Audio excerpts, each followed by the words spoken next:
Nel 1995 abbiamo celebrato gli 800 anni dalla nascita di Sant'Antonio con molti eventi straordinari sia dal punto di vista religioso che dal punto di vista, diciamo, culturale. Penso però che l'evento che ebbe maggior risonanza fu il pellegrinaggio delle reliquie di Sant'Antonio per le strade d'Italia, d'Europa e del mondo. Qui a Padova, vedete, noi frati della Basilica del Santo avevamo deciso che, data l'importanza dell'evento, data l'importanza del centenario, sarebbe stato molto significativo portare una reliquia del Santo in qualche importante città italiana e soprattutto a Lisbona, in Portogallo, la città natale di Sant'Antonio. Ma non appena iniziammo i preparativi per questi viaggi, fummo letteralmente subissati di richieste da ogni dove affinché Sant'Antonio potesse andare a far visita anche a loro.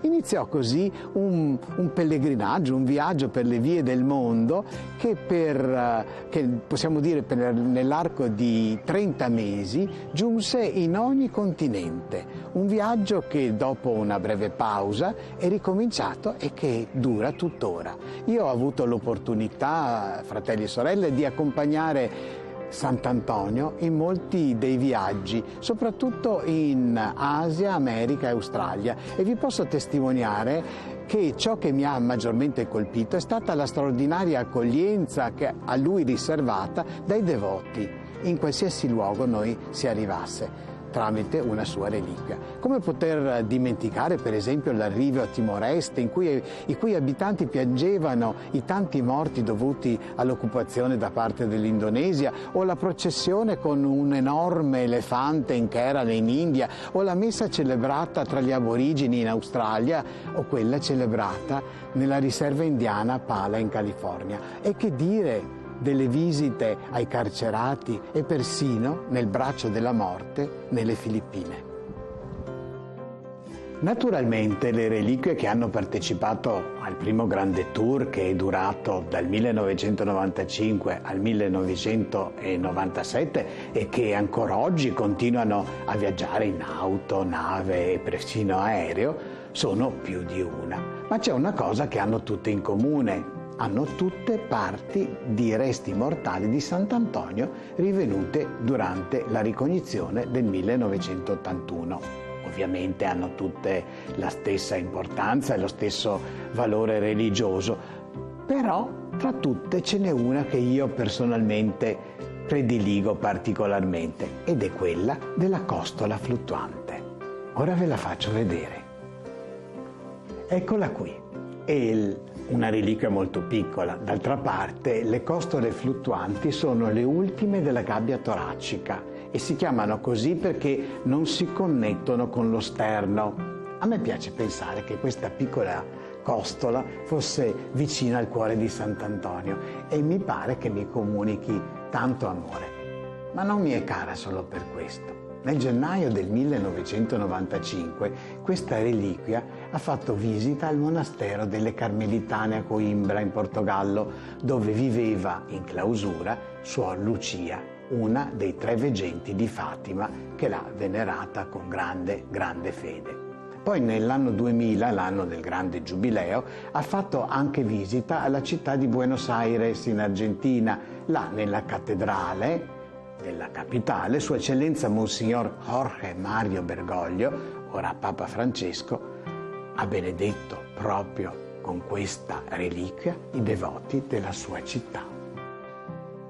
Io credo che le reliquie abbiano tutte un grande valore religioso perché costituiscono dei legami d'amore tra noi e il Santo, tra noi e Dio. In un certo senso noi tutti abbiamo delle reliquie in casa. Possono essere una fotografia, una lettera o un oggetto personale che apparteneva a qualcuno che noi abbiamo tanto amato e purtroppo non c'è più qui con noi. Per esempio, io ho l'anello di matrimonio di mia mamma che è mancata diversi anni fa. Lo so che è un anello molto comune che si può trovare in qualsiasi gioielleria del mondo, ma per me è unico. E quando lo stringo nella mia mano, sento mia mamma vicino a me. Quell'anello è un ponte d'amore tra lei e me. Ai nostri giorni, a motivo dei tanti mezzi di comunicazione che abbiamo a disposizione, tutti noi conosciamo l'importanza e il valore di una connessione. Se infatti quando lavoro al computer perdo la connessione, non posso più svolgere il mio lavoro. Se perdo la connessione del mio cellulare, non posso più parlare con i miei amici o con chi lavoro. O se perdo la connessione del mio GPS, mi sento totalmente perduto. Ovviamente queste sono connessioni tecniche. Le reliquie invece ci permettono delle connessioni spirituali e quindi quando tocco una reliquia posso sentire la presenza di Sant'Antonio accanto a me e sapendolo vicino al Padre nella comunione dei santi posso chiedergli il suo aiuto e la sua intercessione.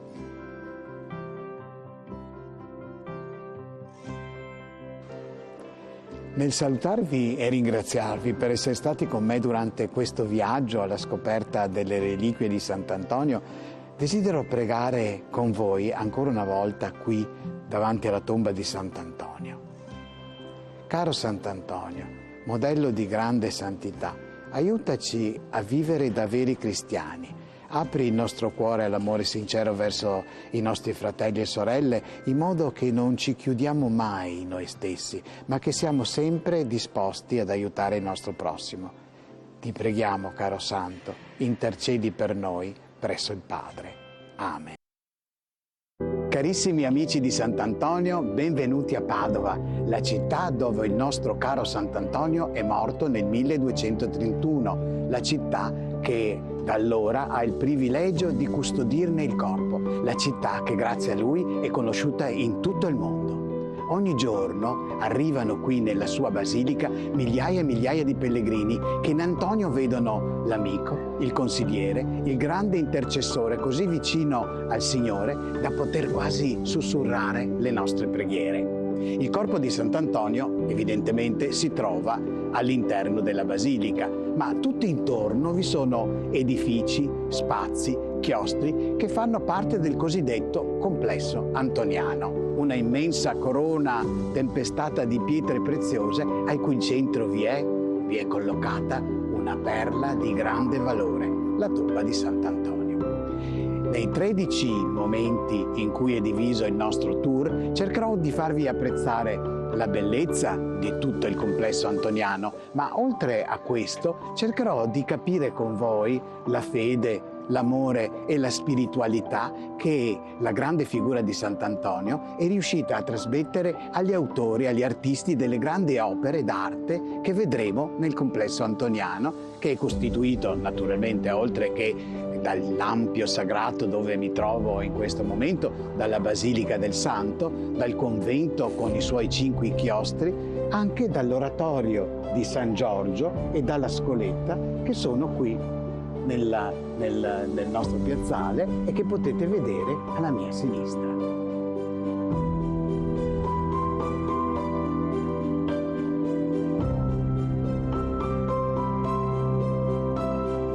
Ma fermiamoci un attimo qui sul sagrato, perché vi voglio far vedere un'opera davvero straordinaria. Si tratta della statua creata da Donatello nel 1453 e dedicata al condottiero Erasmo da Narni, detto Gatta Melata. Pensate, è la prima statua equestre di grandi dimensioni fusa in bronzo dopo l'epoca romana. Nessuno per secoli aveva mai tentato di fare qualcosa di talmente ardito. Molti esperti asseriscono che sia il più bel monumento equestre di tutti i tempi e fra le massime opere del Rinascimento. Non posso certo dar loro torto. Ma rivolgiamo ora la nostra attenzione alla Basilica.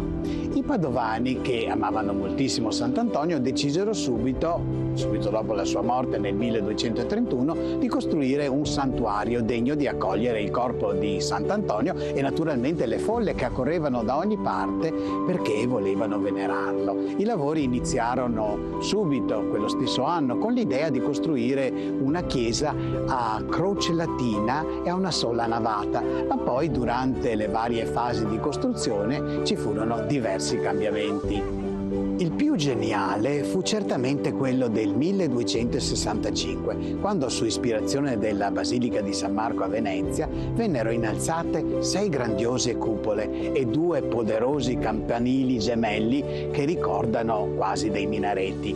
Nel 1394 però un fulmine provocò la caduta di uno dei 2 campanili, costringendo i padovani ad ulteriori modifiche. La cupola centrale, quella dell'Angelo, venne trasformata in tronco conica, a imitazione della cupola della chiesa del Santo Sepolcro che troviamo a Gerusalemme, e venne eppure aggiunta una 7ª cupola. Infine, l'8ª cupola, leggermente staccata dalla basilica, sovrasta la cappella delle reliquie e fu aggiunta soltanto alla fine del 1600. La facciata della basilica è piuttosto imponente ed è abbellita da un'elegante loggetta, da un rosone e infine da una torricella minareto. Sopra il portale maggiore vi è un affresco a forma di lunetta, opera di Andrea Mantegna del 1452, che raffigura Sant'Antonio e San Bernardino che venerano il nome di Gesù, rappresentato dal famoso Cristogramma, un sole d'oro con le 3 lettere IHS, cioè 3 lettere del nome di Gesù in greco, lettere che però possono anche significare in latino Gesù Salvatore degli uomini. L'amore di Sant'Antonio per il nome di Gesù era veramente straordinario. Pensate che diceva che era come melodia per l'orecchio e miele per il palato. E ora, fratelli e sorelle, preghiamo insieme. Signore, fa che possiamo sempre rendere onore al tuo santissimo nome in tutta la nostra vita, sull'esempio del nostro caro amico e fratello Sant'Antonio. Amen.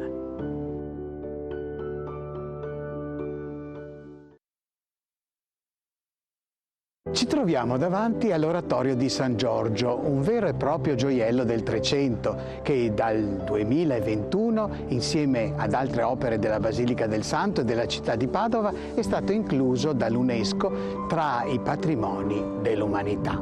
L'oratorio venne fatto costruire a partire dal 1377 dal marchese di Soragna, Raimondino Lupi, che voleva una cappella funeraria per lui e per i suoi familiari che non sfigurasse davanti alla cappella degli Scrovegni con i magnifici affreschi di Giotto. A tale scopo fu richiesto l'intervento di un grandissimo pittore del tempo che si era già distinto con alcuni affreschi nella Basilica del Santo, Altichiero da Zevio.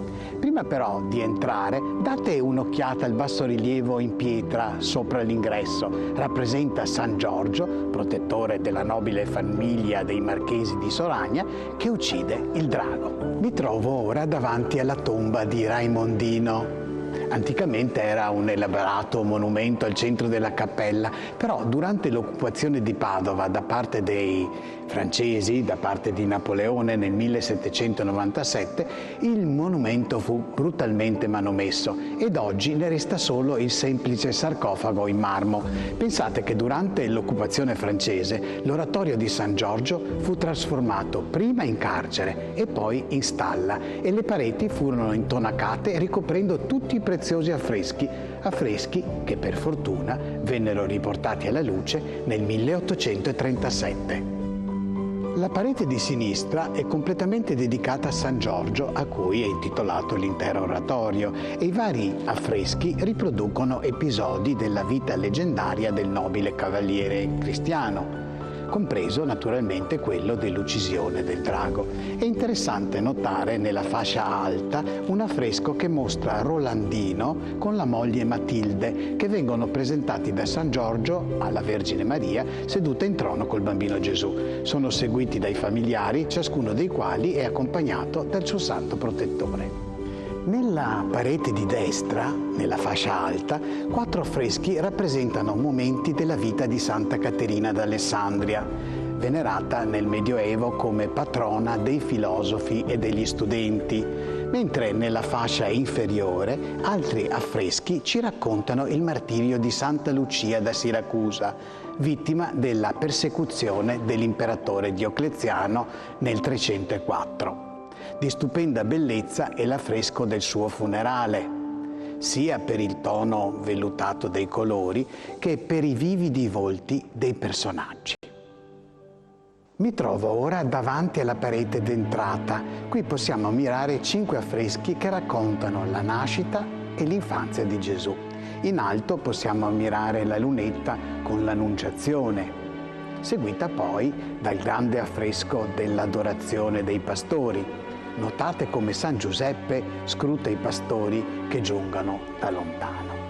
A seguire vediamo l'Adorazione dei Magi, accompagnati da uno splendido corteo di servitori. Vediamo poi la drammatica fuga in Egitto, purtroppo deteriorata nella parte superiore.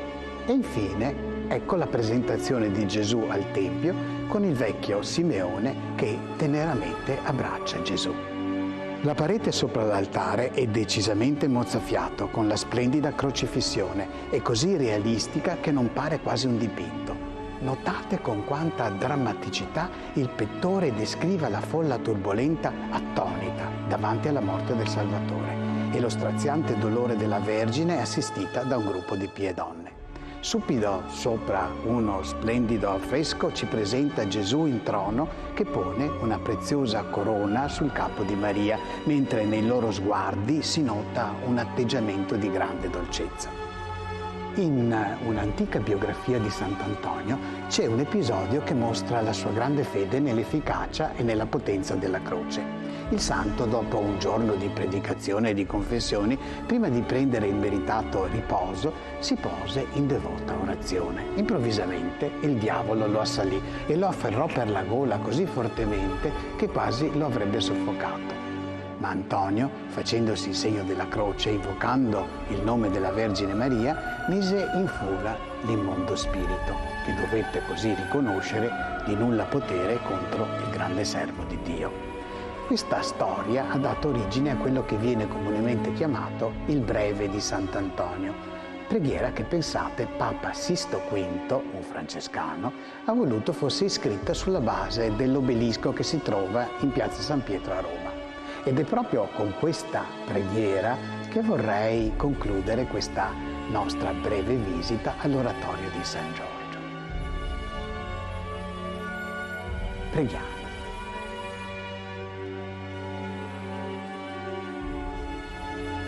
Ecco la croce del Signore. Fuggite forze nemiche. Ha vinto il leone di Giuda, la radice di Davide. Alleluia.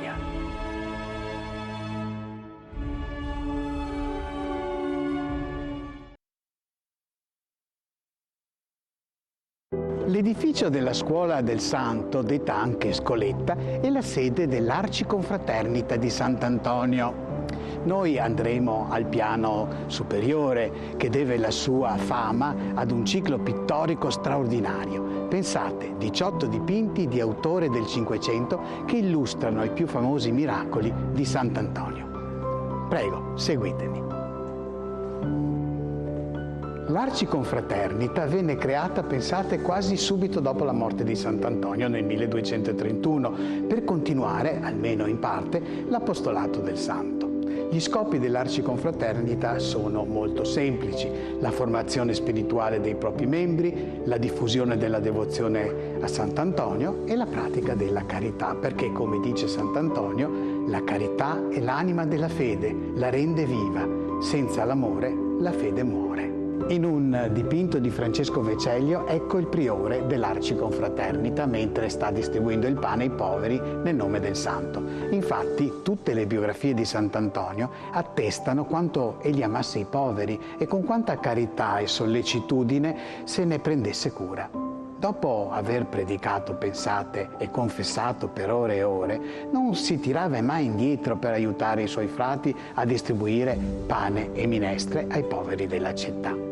Oggi l'opera di Sant'Antonio continua attraverso la Caritas Antoniana, che grazie alle donazioni di tanti devoti riesce a raggiungere anche gli angoli più lontani e poveri della terra, portando parole di conforto e aiuti materiali a tanti nostri fratelli e sorelle che vivono esperienze di estrema emergenza, guerra, carestia, siccità, terremoti, inondazioni. Come cristiani Davanti a queste drammatiche situazioni, come si può avere un cuore di pietra? Non possiamo certo avere il cuore insensibile di quell'avaro di cui si racconta in uno dei miracoli di Sant'Antonio. In questo affresco, attribuito a Francesco Veceglio, si racconta la storia di un uomo che era stato pazzamente innamorato del suo denaro. Mentre lo stavano accompagnando al cimitero, Antonio esclamò: «Non potete seppellirlo in terra consacrata, perché il suo corpo è privo del cuore». I parenti, sconvolti, chiesero che venisse subito chiamato un medico per dimostrare la falsità di quanto affermava quel frate. Tuttavia, il cuore effettivamente non c'era nel petto del defunto, verrà invece ritrovato in un secondo tempo nella cassaforte dove l'avaro teneva il suo denaro. E ve lo vedete lì. Come discepolo di San Francesco, Antonio scelse la povertà per se stesso, ma combatté sempre la miseria e la violenza subita dagli altri, soprattutto dalle donne, spesso vessate dai mariti che le consideravano più oggetti che compagne di vita. Questo bellissimo affresco dietro di me è del Tiziano e ci racconta la vicenda di un padre che non voleva nemmeno toccare il figlio nato da poche settimane perché credeva che fosse frutto del tradimento di sua moglie. Disperata, la donna chiamò Sant'Antonio che, preso in braccio il bambino, chiese al piccolo: «Chi è il tuo papà?» Incredibilmente il bimbo, indicando l'uomo, disse: «Questo è il mio papà». Ovviamente al padre non restò altro che versare calde lacrime di pentimento. Oggi purtroppo sentiamo spesso parlare di femminicidio, crimine assai frequente purtroppo anche nel Medioevo. Questo bellissimo affresco del Tiziano ci presenta una donna crudelmente pugnalata dal marito geloso che venne miracolosamente guarita da Sant'Antonio dopo il pentimento e la confessione accurata del marito. Ma Antonio lottava strenuamente anche davanti ad un'altra grande povertà presente nel Medioevo e ancora più dilagante oggi: la mancanza di fede. Emblematico in tal senso è il miracolo della mula, dipinto da Girolamo Tessari nel 1515.